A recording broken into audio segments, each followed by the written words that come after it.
Mukunda jewellery Hanamkonda ప్రారంభోత్సవ offer flat 20% VA December 14 నుండి 22 వరకు. రన్నరప్ అంటున్నారు, కానీ ఆడియన్స్ మాత్రం ఈయనే మా విన్నర్, మా మనసులు దోచుకున్న విన్నర్ అని చెప్పి చాలా మంది అనడం జరిగింది. అశ్వత్థామ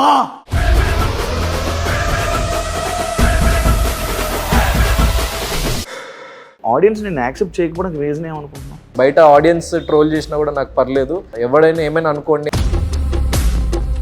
యాక్చువల్లీ అశ్వత్థామ అవినాష్ అనొద్దని చెప్పావు, నేనే అశ్వత్థామ 3.1 ఎందుకన్నా. ఫస్ట్ లో నేను వద్దు అని అనుకుంటున్న దాన్ని టీం వాళ్ళు యాక్చువల్లీ ఏంటంటే వాళ్ళకి బాగా టీఆర్పీ వచ్చింది. సో నా ఇంట్రడక్షన్లో కూడా నేను తర్వాత చూసుకుంటే సీజన్ 7 షార్ట్స్ వేసి అశ్వత్థామ 2.0 ఇప్పుడు 3.0 ఈజ్ బ్యాక్ అని నాకు సార్ చెప్పడం. కానీ ట్రాక్ సంబంధించి నేను ఒకటి అడిగా, బయట కొంతమంది లైక్ ముందే ప్లాన్ చేసుకుని వెళ్ళావు కానీ ఇలాంటివి అని అన్నారు. నేను అవతల పర్సన్కి నేను లవ్ అని చెప్పలేదు, లవ్ ట్రాక్ అంటున్నా, అసలు లవ్ అన్న విషయమే చెప్పలేదు ఎక్కడ. నేను క్లియర్ కట్గా నువ్వు జస్ట్ టైంపాస్గా జస్ట్ ఏదో ఇట్లా కంటెంట్ కోసం చేస్తున్నావా యష్మితో ఉండడం, లేకపోతే నువ్వు నిజంగా యష్మి అంటే నీకు ఏమైనా లైకింగ్ ఉందా అంటే. సోలో గేమ్ ఆడాలనుకున్నారు కదా, సోలోకి ఇచ్చారు, దెన్ వై యష్మితో ఈ ట్రాక్లు కానీ లేకపోతే ఇలా చెప్పడం కానీ అనేది ఒక పాయింట్. యష్మితో నేను ఫ్రెండ్ లాగా ఉన్నప్పుడు కూడా బోన్ గేమ్లో చూసుకుంటే నేను యష్మిని ఫస్ట్లోనే తీసేస్తాను. ప్రేరణ, నిఖిల్, యష్మి ఇలా ఎవరైతే వీళ్ళు ఉన్నారో వాళ్ళని కావాలని నెగిటివ్ చేసి వాళ్ళని టార్గెట్ చేయాలి అని చేస్తున్నట్టు ఇది గౌతమ్ గేమ్. వాళ్ళలో ఉన్న most of the people their planning, అంటే ఓజీ క్లాన్లో ఉన్న ప్రతి ఒక్కళ్ళు ఇప్పుడు ఈ వీక్ జీని చేద్దాం. గౌతమ్ తప్పు చేసి నేను తప్పు చేయలేదని వాదిస్తాడు. ఇప్పుడు పృథ్వీ అనే వ్యక్తి మళ్ళీ అంటే నువ్వు అనొద్దు అన్న నేను అంటా అని ఒక 100 సార్లు రిపీట్ చేసి, గౌతమ్ పాయింట్ టు పాయింట్ మాట్లాడకుండా కొన్ని ల్యాగ్ చేసి డ్రాగ్ చేస్తావు అనే వాళ్ళకి ఏం చెప్పాలనుకుంటున్నాను? ఈ పర్సన్ని టార్గెట్ చేద్దాము, పాయింట్స్ తర్వాత చూసుకుందాం అన్న స్థాయికి వాళ్ళు వెళ్ళిపోయినప్పుడు రండి పాయింట్స్ చెప్పండి, మీరు ఏదైతే పాయింట్ చెప్తారో అదే పాయింట్తో మిమ్మల్ని కొడతా. హాయ్ హలో నమస్తే, నేను మీ anchor Shiva, welcome to iDream Media. ఈరోజు మన ముందున్న గెస్ట్ ఇప్పటికే ప్రోమో చూస్తే అర్థమైపోయి ఉంటుంది.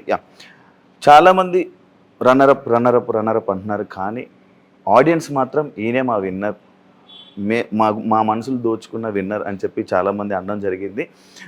నిజంగా చాలామంది ఆడియన్స్ని గెలుచుకున్నాడు, ఈరోజు గెలుచుకొని మన ముందున్నారు, మనతో మాట్లాడడానికి రెడీగా ఉన్నారు, చాలా విషయాలు మనతో షేర్ చేసుకోవడం కూడా రెడీగా ఉన్నారు.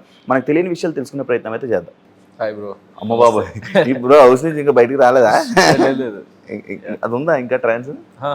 ఉందా ట్రాన్స్? అంటే చిన్న లైక్ ఒక ఎనర్జీ షిఫ్ట్ అవడానికి కొంచెం టైం పడుతుంది కదా, సో అవుతుంది, ఈజీనే ట్రాన్సిషన్ అవుతుంది. అంటే సెకండ్ టైం కాబట్టి కొంచెం తొందరనే వచ్చేసిన బయటికి, సో కొంచెం ఉంది ఆ వైబ్ ఉంది, బట్ వచ్చేస్తా 1-2 daysలో. Congratulations bro. Thanks bro. Dream అనుకుంటా విన్నర్ అవ్వడం డ్రీమ్, కానీ రన్నర్ అప్ హ్యాపీయా? సో యాక్చువల్లీ ఒక kind of happiness and satisfaction అయితే ఉంది, ఎందుకంటే కైండ్ ఆఫ్ అప్రిసియేషన్ కానీ లైక్ జనం నుండి వచ్చే రెస్పాన్స్ కానీ అదంతా చూసి నేను చాలా హ్యాపీగా ఉన్నాను. సో ఎందుకంటే వైల్డ్ కార్డ్ వెళ్తే చాలా పెద్ద డిసడ్వాంటేజ్, చాలా మంది అడ్వాంటేజ్ అని అనుకుంటుంటారు. సో మన ఇంటర్వ్యూలోనే మాట్లాడుతున్నాం, సో వైల్డ్ కార్డ్ అనేది చాలా పెద్ద డిసడ్వాంటేజ్. సో అన్ని డిసడ్వాంటేజెస్ని క్రాస్ చేసుకొని జస్ట్ విత్ ఇన్ ఒక 70 days నేను వాళ్ళు ఒక 105 days జర్నీని నేను బీట్ చేయగలిగిన అన్న సో ఏదైతే అచీవ్మెంట్ ఉందో దానికి నాకు ఆడియన్స్ కురిపించిన ప్రేమకు కానీ వాళ్ళు ఇచ్చిన సపోర్ట్కి కానీ దానికి నేను చాలా హ్యాపీగా ఉన్నాను. Super bro. ఏం డిఫరెన్స్ ఏముంది బ్రో నువ్వు వెళ్ళిన సీజన్కి 7కి 8కి? సో సీజన్ 7కి 8కి అంటే లైక్ చాలా డిఫరెన్స్ ఉంది, ఎందుకంటే కంటెస్టెంట్స్ని బట్టే మన షో ఉంటుంది, సిచ్యువేషన్స్ క్రియేట్ అవుతాయి వాళ్ళ మనస్తత్వాలని బట్టే. సో సీజన్ 7లో ఏంటంటే ఆల్రెడీ చాలా ఫేమస్, అంటే నేను వెళ్ళినప్పుడు నేను చాలా ఫ్రెష్ ఫేస్, నేను ఎవరికి తెలియదు, అండ్ వేరే వాళ్ళు చాలా లైక్ ఆల్రెడీ సీరియల్స్ చేసి కానీ లేకపోతే మూవీస్లో చేసిన వాళ్ళు కానీ, సో అట్లా ఒక kind of fame and familiar faces మధ్యలో నేను షైన్ అవ్వగలిగిన ఒక పాయింట్ వరకు, అంటే జనాలకు రీచ్ అవ్వగలిగిన. సో అక్కడ కూడా ఒక కైండ్ ఆఫ్ టఫ్ ఫైట్ ఇవ్వగలిగిన, కానీ 13 వారాల నుండి నేను రిటర్న్ రావడం జరిగింది. కొన్ని సిచ్యువేషన్స్లో కొన్ని పొరపాట్లు జరిగినాయి, కానీ నేను అంత ప్రపంచాన్ని ఇంకా చూడలేదు అప్పటికి, అంత సో వరల్డ్ అంతా ఇంకా నేను ఎక్స్ప్లోర్ చేయలేదు, నన్ను నేను ఎక్స్ప్లోర్ చేసుకోలేదు, సో చాలా విషయాలు తెలియవు అప్పటికి. సో ఇప్పుడు ఏంటంటే ఒక లైక్ నేను ఇండస్ట్రీకి వచ్చి లేకుంటే ఫిల్మ్స్ చేస్తూ లేకుంటే నేను బిగ్ బాస్కి వెళ్ళి వచ్చిన నాకు అనుభవం కానీ లేకపోతే చాలామందిని కలిసిన అనుభవం కానీ, సో నన్ను ఒక డిఫరెంట్ పర్సన్గా చేంజ్ చేసింది. సో ఆ ఎక్స్పీరియన్స్ అన్నది, అనుభవం అన్నది నన్ను ఇంకా కొంచెం బెటర్ వేలో ప్రొజెక్ట్ అయ్యేలాగా సో తీర్చిదిద్దుతున్నాను. ముందే ఆల్రెడీ లోపల ఉన్న కంటెస్టెంట్స్ ని చూసి వెళ్ళడం వల్ల నీకు ప్లస్ అయిందా లేకపోతే అక్కడ సిచ్యువేషన్స్ ప్లస్ అయ్యా? సిచ్యువేషన్స్ ప్లస్ అయినాయి. ఎందుకంటే ఇప్పుడు నాతో పాటు ప్రతి ఒక్క వైల్డ్ కార్డ్ చూసే వచ్చారు, కానీ సో అందరికీ అది ప్లస్ అవ్వలేదు కదా. సో అంటే మనకి చూసేది ఒక ఎక్స్టెంట్ వరకే అర్థమవుతుంది, కానీ లోపలికి వెళ్ళి వాళ్ళు మనతో ఎలా బిహేవ్ చేస్తున్నారు. సో ఇప్పుడు మనం ఫర్ ఎగ్జాంపుల్ అవతల పర్సన్ మనతో స్వీట్ గా బిహేవ్ చేసి మనం గొడవ పడం కదా అవతల పర్సన్ తో. సో ఏదైనా అవతల పర్సన్ మనకి రప్చర్ అవుతున్నాయి కదా మనకి గొడవ స్టార్ట్ అయ్యేది. సో అలాంటి సిచ్యువేషన్స్ క్రియేట్ అయినాయి కాబట్టి సో బిగ్ బాస్ హౌస్ లో 100% నేను నమ్మేది ఏంటంటే మన టాలెంట్ మన హార్డ్ వర్క్ తో పాటు అక్కడ క్రియేట్ అయ్యే సిచ్యువేషన్స్ కూడా 50% అదే ప్లే చేస్తుంది. సో మన చుట్టూ జరిగేవి అంటే నేను బయటకు వచ్చిన తర్వాత చూసింది అంటే చాలా ప్లేసెస్లో అసలు గౌతమ్ ఎలా ముందుకు వెళ్తున్నాడు అని చెప్పేసి అందరు కన్ఫ్యూజ్ అవ్వడము. దెన్ జీని నామినేట్ చేద్దాం, సో అవన్నీ బయట టెలికాస్ట్ అవుతాయి, దెన్ ఆడియన్స్కి తెలుస్తుంది. అండ్ వాళ్ళు కావాలని టార్గెట్ చేస్తున్నారు ఏంటి అని చెప్పేసి ఒక భావన నాకేదైతే లోపల కలిగిందో అది ఆడియన్స్కి కూడా బయట కలిగింది. సో అలాంటి సిచ్యువేషన్స్ అవన్నీ కలిసి దాంట్లో నన్ను అక్కడ నేను లో అయిపోకుండా నేను ఎక్కడైతే మళ్ళీ రైజ్ అప్ అయి నా కోసం నేను స్టాండ్ తీసుకోగలిగినో సో అక్కడ నేను సక్సెడ్ అయినా అని చెప్పేసి నమ్ముతున్నాను. ఈ నుయ్యి దగ్గర ఎక్కడైతే నీది మణికంఠది ఏదైతే ఉన్నదో ఆ సిచ్యువేషన్లో నీ ఫీల్ ఏంటి? సో యాక్చువల్లీ లైక్ టెలికాస్ట్లో రాంది ఏంటంటే నేను మణికంఠకి చాలా కన్విన్స్ చేయడం జరిగింది. మణికంఠ ఇది బిగ్ బాస్ అన్న చాలా పెద్ద ఆపర్చునిటీ.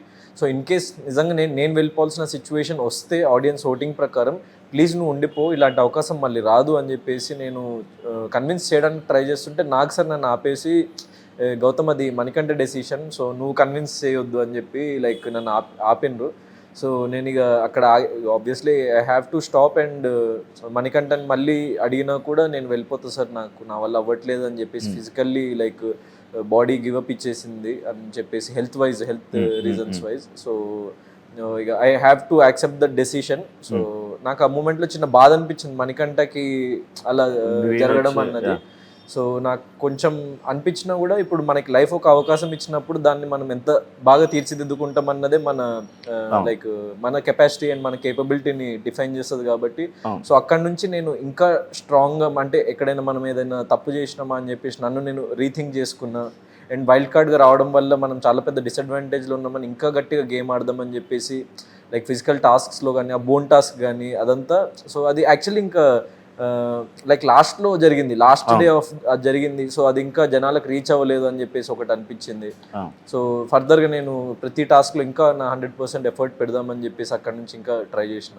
బయట సిచ్యువేషన్స్లో కొన్నిసార్లు కొంతమంది కొన్ని అన్నారు లైక్ ఎలా అంటే ఆడియన్స్ నిన్ను అవినాష్ని మిమ్మల్ని అవినాష్ని ఇంకా ఆడియన్స్ ఎలిమినేట్ చేసేసారు, ఆడియన్స్ ఓట్ల వేకే ఎలిమినేట్ చేసేసిన పర్సన్ని మళ్ళీ యాక్సెప్ట్ చేసి మళ్ళీ లోపల ఉండి ఇక్కడ వరకు వచ్చాడు, అది ఎలా అనేది ఒక క్వశ్చన్ మార్క్లా ఉంది. అంటే ఆడియన్స్ నేను యాక్సెప్ట్ చేయకపోవడానికి రీజన్ ఏమనుకుంటున్నాను?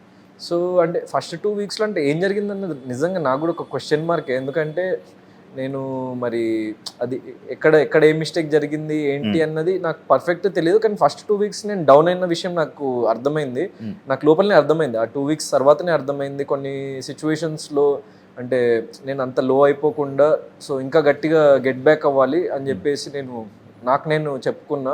అండ్ అందుకే ఒక పాయింట్లో లైక్ అశ్వత్థామది ఎక్కడైతే నేను అనొద్దు అన్నానో సో అదే ఇక నేను ఎందుకంటే ఇప్పుడు బయట జరిగేదాన్ని కానీ మనము ట్రాల్స్ని కానీ as an actor we have to accept అని నాకు అర్థమైంది. ఆ మూమెంట్లో నేను జస్ట్ నాకు బాధ అనిపించిన మళ్ళీ ఇమీడియట్గా అది అర్థం చేసుకుని నేను ఒక నామినేషన్లో చెప్పిన అశ్వత్థామ అని అనుకుంటే అదే అశ్వత్థామ అని అంటే నువ్వు ఫీల్ అవుతావు కదా అని నిఖిల్ అన్నప్పుడు పర్లేదు అనుకో, నువ్వు కాదు నేను బయట ఆడియన్స్ ట్రోల్ చేసినా కూడా నాకు పర్లేదు, బయట ఎవరు ట్రోల్ చేసినా నాకు పర్లేదు, నువ్వు ఎవడైనా ఏమైనా అనుకోండి అని నేను ఒక కైండ్ ఆఫ్ ఫియర్లెస్ మోడ్కి వెళ్ళిపోయాను అనమాట.